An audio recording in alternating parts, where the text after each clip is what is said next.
Olá, você de casa, aqui professor Denilson. Hoje vamos falar praticamente o que é cota. Cota para você, cota para mim, cota para o seu vizinho, mas precisamos entender a necessidade da cota. O que leva você a entender e brigar até mesmo, porque quando se fala em cota num Brasil como o nosso, no século XXI, se analisarmos bem, não precisaria nem de cota. 54% da população é negra ou parda. Como que eu posso falar de cota num país que ainda não entende a sua própria identidade? Hoje vamos falar com o Dr. Matheus, secretário da OAB de Taubaté, né? Um dos homens assim muito importante pelo fato da questão jurídica. Hoje vamos falar um pouquinho dessa questão jurídica. Como começou um pouquinho, pouquinho não, bastante. O que foi a diferença da cota, o que foi a diferença de entender a sua própria identidade dentro da sociedade que vivemos. Um prazer enorme, doutor, né? Doutor Matheus aqui, eu acho assim fantástico, se sinta à vontade na TV Cidade de Taubaté, e aonde a gente vai pontuar. Qual foi a sua trajetória, doutor? Boa noite, Denilson. Muito obrigado pelo convite, obrigado por proporcionar estar aqui na TV Cidade mais uma vez, dessa vez falando um pouco sobre cotas, né? Sim. Falar sobre cota, eu vou falar sobre a minha vida, porque eu sou cotista, eu fui cotista, e o que eu puder fazer para poder contribuir nesse bate-papo, a gente vai junto. Com certeza. E como começou a ter... O senhor não é daqui, né? O senhor é de Minas, isso? Isso, eu sou de Minas, uma cidade chamada Ubá. Ubá? Interior de Minas. É Juiz de Fora, não? Para se localizar é mais fácil falar que é próximo a Juiz de Fora, tá? 5 quilômetros de Juiz de Fora. Eu fiz faculdade em Juiz de Fora, na Universidade Federal de Juiz de Fora, cursei o curso de Direito lá, e lá que eu comecei a entender um pouco mais sobre as cotas. E foi muito difícil assim, doutor? Olha, no começo, porque a criação, o senhor morava em Ubá, quando criança, o senhor entendia isso? Não? Era difícil? Olha, é até complicado dizer, né? Eu sou de uma origem humilde, tá? Lá na cidade de Ubá, um bairro humilde, e até então, enquanto eu era criança e jovem, eu não entendia racismo, eu não via racismo, eu não sabia o que era racismo. Ouvia falar, mas o que era e sentir na pele até então eu nunca tinha sentido. Eu tive um privilégio em relação a alguns colegas. O meu privilégio foi, meu pai, ele prezava muito pela educação, meus pais, e eu não precisei trabalhar enquanto estudava. Estudava em escola pública, ensino fundamental todo, escola pública, ensino médio também, escola pública, e eu não precisei trabalhar nesse período. E isso foi o meu privilégio. Por que foi o meu privilégio? Porque eu pude dedicar um pouco mais aos estudos do que alguns colegas que necessitavam estudar e trabalhar. Então, o meu rendimento em relação a eles era um pouco diferente. Com as cotas, eu até prefiro falar que eu era contrário às cotas, porque eu via como as cotas uma possibilidade de aumentar a segregação. Essa era a minha mente enquanto jovem, não estava ainda na universidade. Utilizei o sistema de cotas, e dentro da universidade foi o primeiro baque, eu senti o primeiro susto quando eu vi que eu era um dos poucos negros que tinha dentro da universidade. Ali, em contato de mais de 500 alunos, eu era um dos 5, não chegava a 10 alunos negros que tinha dentro do curso de Direito da universidade. E eu que até então estava acostumado a ter contato praticamente com pessoas negras, na hora que eu comecei a ser um dos poucos que estavam ali, eu assustei. Eu assustei, tive um baque. Não digo que dos meus amigos, meus colegas de classe, eu sofri racismo, não digo isso, mas um ou outro acabava que olhava-se de um modo diferente. A gente escutava alguns outros comentários com relação às cotas, porque até então estava iniciando ainda o sistema de cotas, não estava consolidado igual a gente está hoje. 2012, né? Tanto é que esse ano faz 10 anos. Então, as cotas no Brasil, elas iniciaram em 2003, na UERJ, que foi a primeira universidade pública que instituiu um sistema de cotas. E depois a UNB, em 2004 ou 2003, se não me engano, ela foi a primeira universidade federal a instituir um sistema de cotas. Eu entrei na universidade, fiz vestibular de 2008 e tinha um sistema de cotas. Como que era o sistema de cotas? Eu tinha que ter cursado X anos dentro de escola pública. Hoje, com a lei de 2012, você precisa ter feito o ensino médio todo em escola pública. Sim. Mas, se eu não me engano, eram 7 ou 8 anos em escola pública, você poderia acessar o sistema de cotas. Muita gente, ou por ignorância, ou para poder até mesmo macular o sistema de cotas e ser uma crítica, fala que o sistema de cotas é só basta você ser negro que você tem acesso a cotas. Isso não é bem assim. Não é bem assim. A cota para negros está dentro das cotas sociais. Então, sim, eles têm que estar cientes disso, né? Isso, exatamente.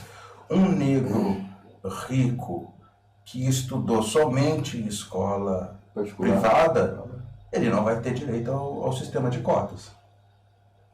E o sistema de cotas é importante porque é apenas um ingresso. Lá dentro não tem diferença. Lá dentro é todo mundo igual, a mesma avaliação que um aluno branco faz, o aluno negro faz, etc. Não tem distinção lá dentro. Acaba que um pouco da distinção que você começa a ter é com relação à cor mesmo, à cor da sua pele. Porque, igual eu, cursando o curso de Direito, eu já fui confundido como funcionários da faculdade, eu já fui confundido como funcionário do local onde tirava xerox. Eu não era visto, não só pela comunidade do curso de Direito, mas a comunidade universitária como um todo, ou visitantes, né? A instituição, eu não era conhecido como um estudante. Eu era ou funcionário ou alguma outra coisa, mas estudante é a última opção que as pessoas iriam pensar. É engraçado, doutor Matheus, o senhor fala dessa forma, né? Em pleno século XXI. Em pleno século XXI. Porque todo o processo de mudança, liderança, resgate, ela vem de uma construção do negro há muito tempo. Né? Se for analisar as leis, a Constituição, a primeira Constituição do Brasil, praticamente, ela não analisava o preto, analisava somente um determinado grupo. O fazendeiro tinha que ter grande quantidade de negros, né? Ou terras. Né? 25 de março, eu brinco às vezes com a pessoa, fala assim, você conhece 25 de março de 1824, a primeira Constituição lá no Império, e depois a de 1891, que vai mostrar a primeira em si na República, que passa um tempo longo, chega em 1934, que vai ter a próxima, acaba esse estrado, acaba essa estrutura, aí tem a LDB, e na verdade o negro, precisamos colocar cota, e as pessoas hoje colocam assim, é um mimimi, e na verdade não é um mimimi. O senhor é um fruto disso, dessa questão da cota? Sou fruto de cotas e realmente não é mimimi. E depois que eu entrei dentro da universidade, comecei a sentir de fato na pele o que estava acontecendo, que eu comecei a passar a ler um pouco mais. Aí eu comecei a entender um pouco do racismo, comecei a perceber que existe o racismo estrutural. Porque é muito fácil você falar, se você merecer, se você tiver condições, fique tranquilo que você vai galgar aquilo que você quer. Você vai conseguir aquilo que você está galgando. Mas não é bem assim. Não é bem assim. Você dificilmente vê negros em cargos onde as decisões precisam ser tomadas. Você dificilmente vê negros em cargo de gerência. Dificilmente você vê negros em cargo de chefia. Onde costuma estar os negros? Em cargos onde geralmente exige baixa escolaridade, onde o trabalho não é tão qualificado. Então ali você costuma ver muitos negros. Agora, com trabalho exato, se exige um pouco mais de qualificação, dificilmente você vai ver os negros. E não é porque o negro não tem a qualificação exigida. Muitas vezes não, na verdade, geralmente é isso que acontece, sempre. Tem uma barreira que impede o negro de acessar determinados lugares. E aí fica difícil, né? É difícil? É quase impossível, né? É quase impossível. E nisso, você começa a ver a importância das cotas. Por quê? Porque as cotas, é uma ação afirmativa que busca a igualdade, busca inserir o negro no espaço onde geralmente ele não está. Porque é até estranho, professor. Você analisa assim, hoje a maioria das escolas privadas são melhores que escolas públicas, por N motivos, e muitos deles é por conta de falta de investimento na educação, conforme deveria ser investido. Do lado contrário, o ensino superior, geralmente as universidades públicas são melhores que as universidades privadas. Só que inverte. O aluno que estava em escola privada, na hora que vai para o ensino superior, vai para público.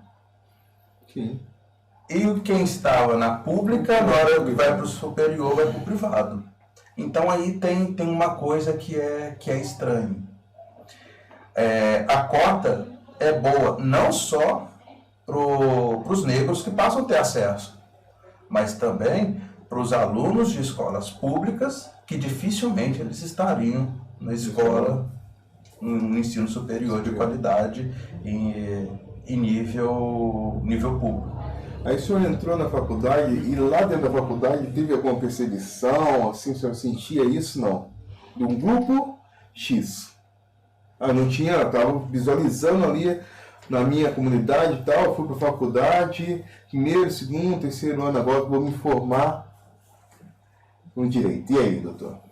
Olha, algumas coisinhas aconteceram. E isso foi me deixando calejado. O certo é não acontecer isso, mas eu fui acostumando. Fui tomando algumas pancadas, algumas coisas foram um pouco mais difíceis.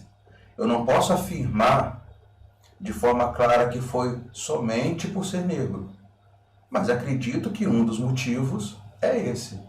Porque hoje na sociedade o negro tem, como falei, uma barreira que impede que você vá além. Então isso, eu sofri isso realmente na pele e ainda sofro. Então até sorvete dessa forma ou não? Assim, vejo. No geral, bastante? No geral, bastante. Eu vou dar um exemplo.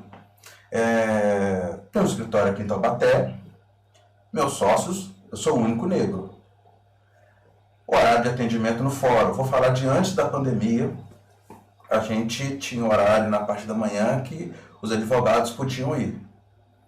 Aí os dois de ternos, um do lado do outro, aí comigo fala, o atendente, agora é só para advogado. E com meu sócio fala, pode entrar, doutor. Fala, eu também sou advogado. Ah, é? Então, comprova aqui, me mostra a sua carteira que de fato você é advogado. Sim, isso não aconteceu uma vez só, isso aconteceu mais de uma vez. Então, assim, eu já fui confundido com motorista. Motorista é um trabalho digno. Só que por que eu não posso ser, as pessoas não podem me ver como advogado?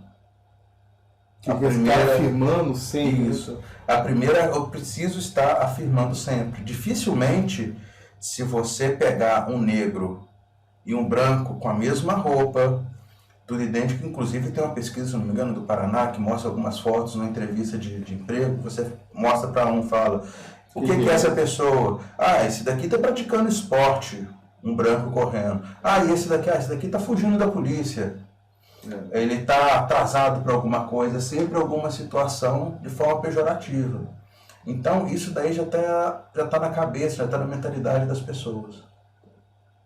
E é engraçado, a gente está chegando agora no nosso primeiro bloco, e quando o senhor fala dessa questão do racismo estrutural, né, no racismo institucional, ele acontece a segundos, minutos, né? Eu como professor também já minutos, segundos, natural, não é natural, não pode ser mais natural.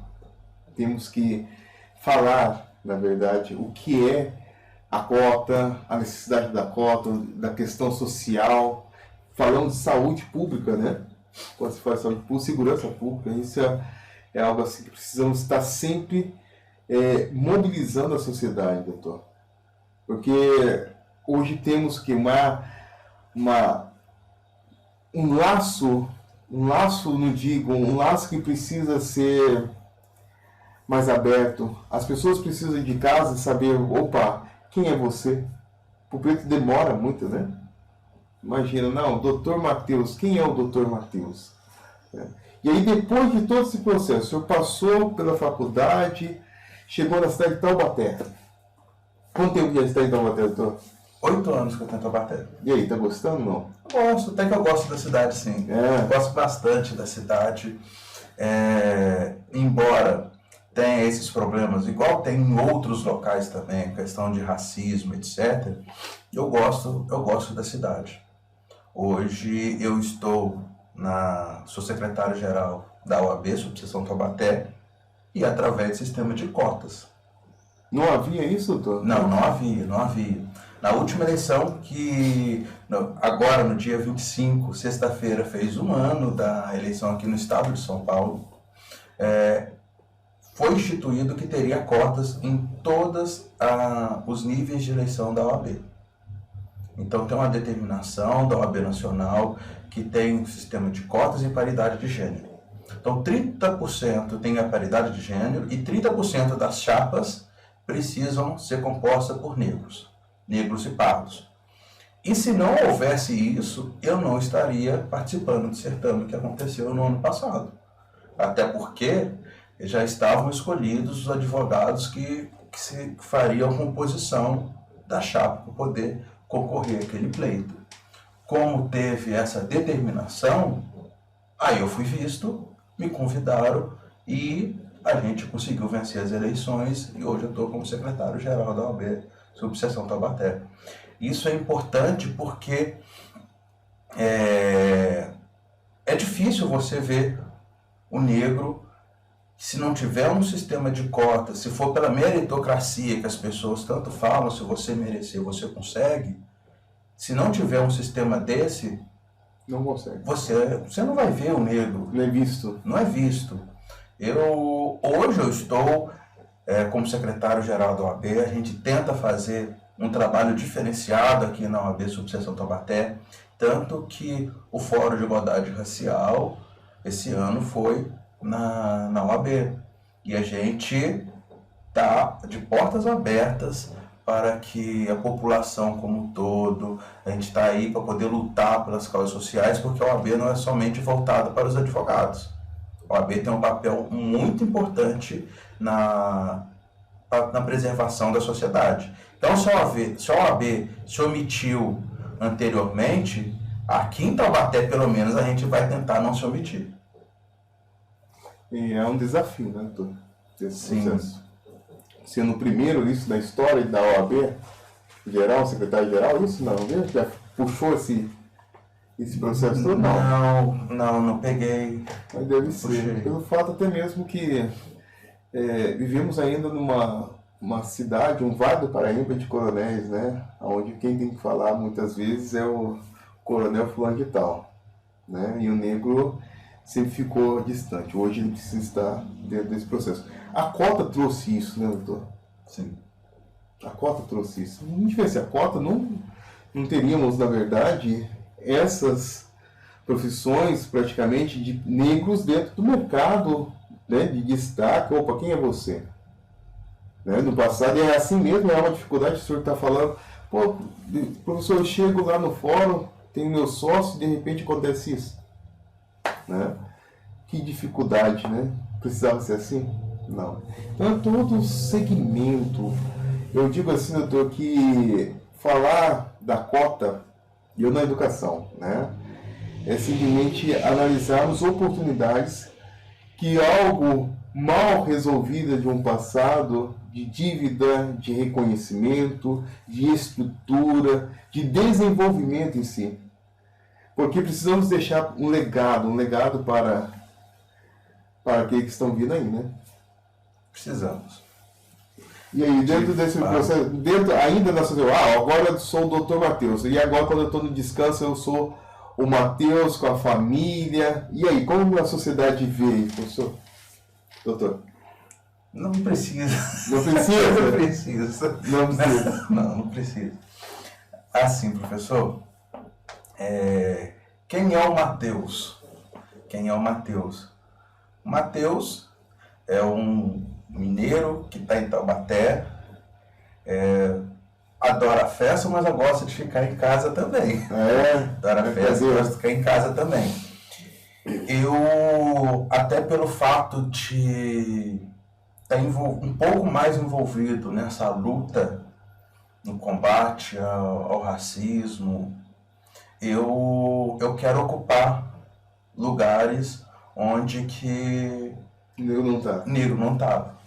Então, eu acabo que eu sou um pouco, como que eu vou dizer, tenho um pouco de cara de pau. Se eu vou num clube, se eu vou num determinado lugar onde que as pessoas vão olhar torto para mim, aí, cocô, que olhem torto, mas eu vou estar ali. Eu vou estar ocupando aquele local porque também me pertence.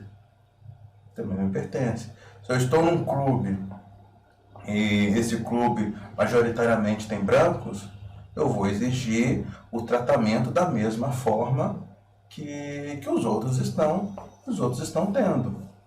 Então, eu discuto muito dentro de casa, converso muito com a minha esposa, com meu filho, que a gente tenta mostrar para ele, principalmente está com 7 anos, o Davi, a gente tenta mostrar a realidade, que infelizmente a nossa vida não é fácil, a nossa vida é dura. Então a gente tenta mostrar, é importante que, igual o filme Pantera Negra, é importante e ele tem uma representatividade muito boa porque mostra o empoderamento do negro. Até um tempo atrás, as princesas da Disney só eram brancas. Eu falo que às vezes a gente fala da África, o herói da África é o Tarzan, mas nunca foi preto, né, doutor? É isso. E realmente é uma forma diferente de mostrar mesmo, esse empoderamento. E falar disso para a criança, falar para o jovem, falar para aquele que está indo para o vestibular, falando assim, você pode dar voz a isso, né, doutor? Sim, é importante você falar que você pode. Só que é preciso tratar a exceção como exceção, porque a exceção não pode ser a regra.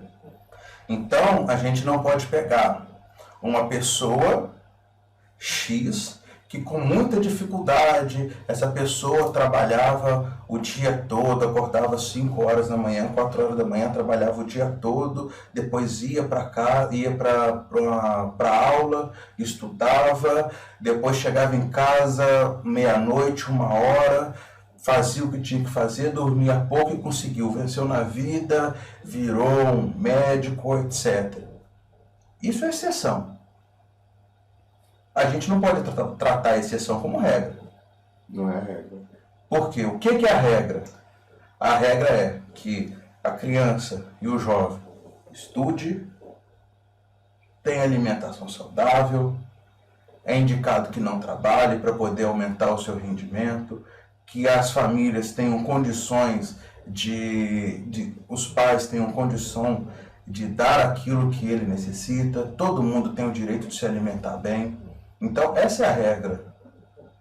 Então, a gente não pode tratar as exceções como regra, a gente não pode pegar o caso do herói e falar, olha, se você também quiser, você pode ser herói. Porque muitas vezes não é isso que vai acontecer. Muitas vezes não é isso que vai acontecer.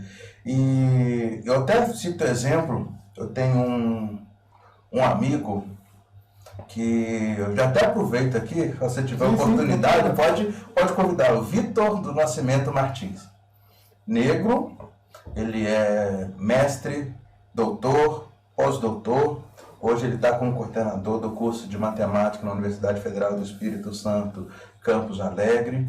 E é uma das mentes mais geniais com quem eu tive contato. Só que o Vitor, para mim o Vitor é uma exceção, medalhista da Olimpíadas de Matemática, ganhou medalha como um dos melhores alunos da Universidade Federal de Viçosa. Então, assim, o Vitor é uma exceção, é uma mente brilhante, só que quantos Vitors a gente tem por aí? Sim. Infelizmente são poucos, mas a gente precisa dar condição para que pessoas que não sejam os Vitors também consigam ter lugar ao sol, que consigam ter sucesso. Com certeza, doutor. E é engraçado, a gente está chegando agora no nosso último, nosso programa. É tão gostoso falar dessa forma, porque aquela situação, você de casa está assim, poxa, falta mais o doutor Matheus para falar um pouquinho da questão jurídica, ou como que é trabalhar como advogado, e vai ter todo esse tempo para a gente estar falando, doutor. Mas essa exceção, ela tem que ver vários Vitor. Isso? É dessa forma que o senhor tem que deixar para o pessoal de casa? Olha, na verdade, a gente, infelizmente, tem poucos Vitors. Mas a gente precisa dar condições... Para ser vitoriosos aí. Para serem vitoriosos. A gente precisa dar condições para quem não é um Vitor, também tem um lugar ao sol. A gente precisa dar condição para que quem quiser estudar, estude. As cotas, hoje, elas são importantes porque é uma ação afirmativa que busca a igualdade e inclusão do negro na universidade, onde dificilmente ele está. Está completando 10 anos da lei de cotas. Essa lei deveria ter sido revista agora no ano de 2022, mas por uma série de motivos ela não foi revista. Entretanto, ela continua porque não tem um prazo determinado. Então ela precisa continuar. E ela está aí e tem provas, tem diversos artigos que mostram e evidenciam que foi um acerto. O rendimento dos negros é bom. O número de negros nas universidades aumentou. O número de índios nas universidades aumentou. Então a gente só tem a elogiar o sistema de cotas. Obviamente, pode ser aprimorado, como tudo pode ser aprimorado, mas a gente não pode chegar e excluir, falar, não, isso daí precisa acabar porque você está causando desigualdade. Não é desigualdade. As cotas estão aí para promover a igualdade. E nós precisamos lutar, porque a gente não quer ter privilégio. A gente só quer ter igualdade, mas a igualdade de fato. A gente não quer ser excluído. A gente quer participar da sociedade da forma que a gente merece participar. A gente não é coitado, a gente é inteligente. A gente precisa ter condições. Obviamente, só a cota não vai resolver o problema, não. É necessário que se tenha investimento na educação de base, é necessário a adoção de outras políticas para que a gente consiga viver e caminhar de uma forma igualitária e justa. Com certeza, doutor. É uma satisfação enorme. Agradeço a presença do senhor. E foi assim um bate-papo assim gostoso de quero mais. Você de casa, com certeza, falar de cota, falar de educação, falar de negro e principalmente falar com o Dr. Matheus. Foi uma questão assim, não, é algo muito importante, né? Falar quando uma pessoa poderada fala assim, puxa, isso construiu, a cota fez a diferença na minha vida. Eu tenho certeza que foi isso. Sim, fez bastante, porque acredito que sem as cotas, provavelmente eu não estaria aqui e grandes chances de eu não ter feito um curso ou a graduação de qualidade igual eu tive acesso por conta das cotas. Com certeza, doutor. É um forte abraço mesmo. Deus abençoe você de casa. Doutor Matheus, gratidão, amém. Gratidão. E eu tenho certeza que você de casa essa semana vai ser abençoada. A frequência tem que estar boa e valer a pena. Vale a pena estar na TV Cidade Taubaté. O programa Frequência Vale. Até a nossa próxima semana, hein? Uma semana abençoada. Até mais, hein?